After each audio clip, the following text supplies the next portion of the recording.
Ladies and gentlemen, once again, welcome to Roger's Kakasungura, a platform where we speak nothing but the truth itself. And I want to thank each and every one of you for your continued support. You have really supported this platform, and I really thank you. Those who are supporting us financially, the people feel that Kakasungura is doing a great job. May God bless you, and may you never lack. May God fill your cups to the brim. It is a beautiful Saturday morning, and I hope wherever you are, it has been a successful morning. And those who are sleeping, we hope your night is peaceful. Back to the Kenyan politics, ladies and gentlemen. Kakasungura, I've been watching the happenings in the Kenyan politics, and sometimes I wonder to ask myself if indeed the Kenyan politics is about personal interest or it's geared towards the interest of the people who elected those politicians or those who support those politicians on a daily basis. That has really remained one of my unanswered questions. But Kakasungura, as we speak right now in Kenya, to say the reality, Kenya is split into two. We have the Azimio people and the Kenya Kwanza. Right now, the 50th President of the Republic of Kenya, William Ruto, has not united this country.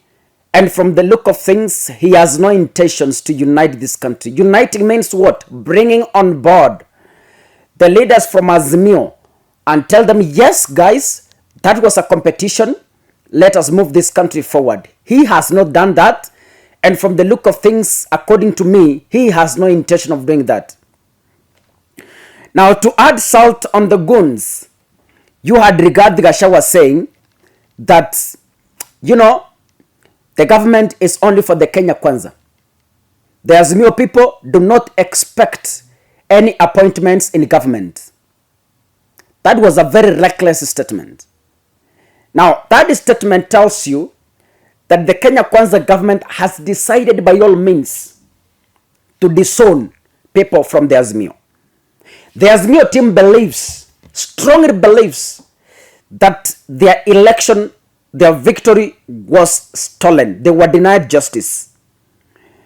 Azimio means all leaders who believe in the ideologies of Raila Odinga.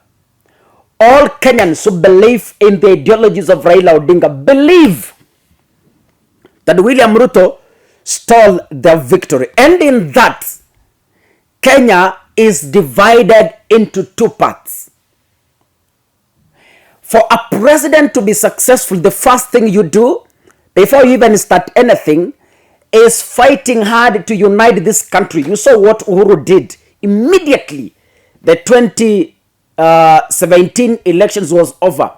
He went to look for Raila Odinga to unite this country, and all along we have remained united. Now, yesterday, Kenya was celebrating its national Mashujaa Day. Of course, Mashujaa Day is a national event, and it was happening at Uhuru Gardens in Nairobi.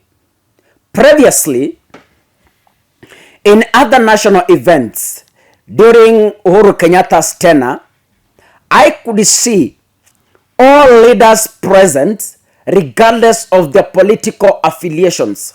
I could see Raila present. I could see Martha Karua present. I could see Musalia Mudavadi present. By then, when he was in Raila Odinga's camp, Kina Moses Wetangula present. Why? Because Uhuru Kenyatta was a man of peace. A man who was geared towards uniting Kenya. Yesterday, you saw what happened during the Mashujaa Day celebrations. The seats were empty. Why? The people from Azimio still believe Ruto is not their president. Why?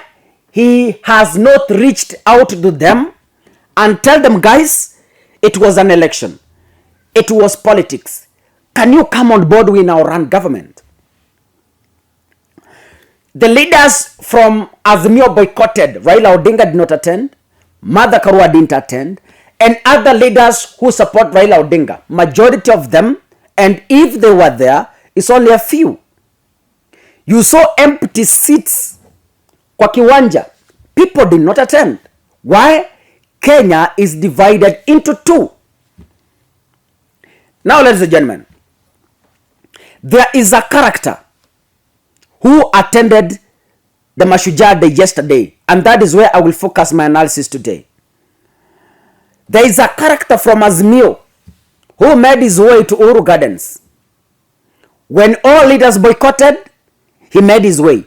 And his presence has made the people from Azimio start speculating something. Of course, we know him as a watermelon. He's a man who changes every minute, every second, he changes. And this is Kalonzo Musyoka. Kalonzo is a man who highly supported Raila Odinga and delivered almost 90% of Ukambani votes to Raila Odinga. This man Kalonzo is on record castigating the leadership of William Ruto. He's on record telling Ruto to walk the talk.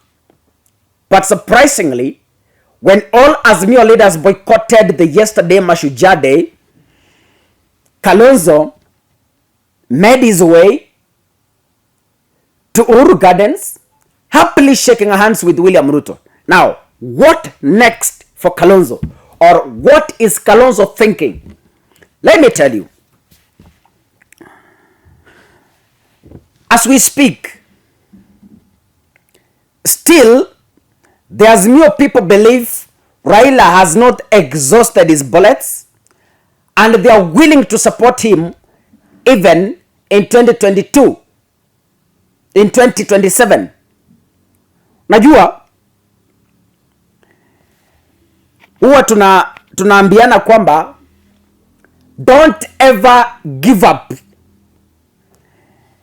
It will never be over until it's over.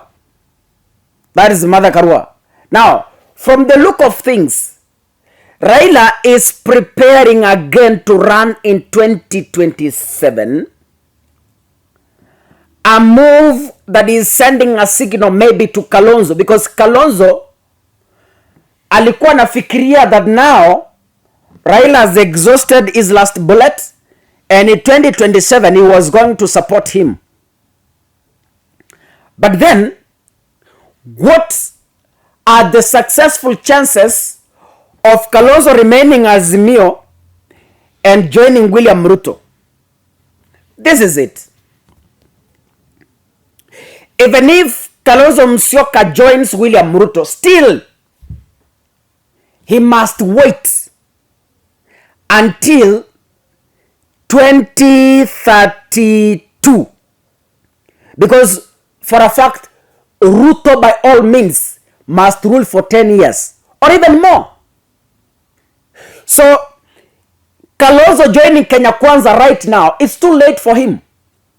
He could have joined Kenya Kwanza before the general election. So, joining Ruto today will not add value to him. Because there is no appointment which is remaining, it can be given. Unless he be sent as an ambassador in one of the countries. But as we speak, all positions, all senior positions have gone. Now, what is the importance or what value will Kalonzo have by deciding to join Kenya Kwanza at this time? There is no value. Because in 2022, still Ruto will run. Yeah? So if Kalonzo has a dream of becoming the president, he must wait until 2032. But look, remaining in Raila again might give him a chance to be a running mate, maybe in 2027. Because as we speak, even in 2032, even in 2027, I mean, Ruto will still have a running mate from Central Kenya. Why? Because he has given positions, almost nine or seven cabinet slots to the Mount Kenya region. So meaning, even in 2027, for him to succeed, he must have a running mate from Mount Kenya, and expect the senior positions to remain the same even after 2027 if nothing changes, if they won't part ways. So Kalonzo Musyoka deciding to, wanasema dalili ya mvua ni mawingu. Kalonzo is a believer of Azimio ideologies. Then now, when all leaders have boycotted the yesterday's Mashujaa Day, then you find Kalonzo present. That tells you that Kalonzo is trying to goo Ruto so that in one way or another, he can't join his government. But of what value? To me, there is no value. Kalonzo is beyond jobs like ambassadorial positions. Beyond that. Right? So even if he joins Ruto today, he has no value, he gains nothing. Now, and I was asking myself, Kalonzo is a watermelon. In several occasions, we have seen him change minds. He said he will be the very most stupid person to support Raila Odinga for another term. But he did. When Raila was seeking a running mate, Kalonzo said he won't be subjected into the stupidity of vetting. But he was vetted. He attended. Now today, by seeing him attending Mashujaa Day against other Azimio leaders, that tells you that Kalonzo has made his mind to join government. There is no shortcut in this, and you will see it happening.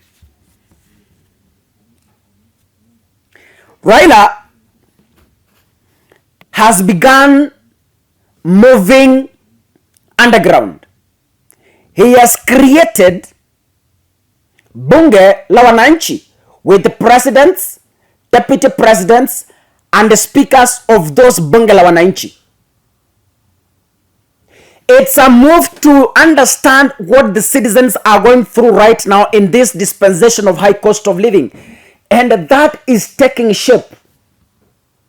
One of the 48 laws of power tells me a good leader must always reinvent himself.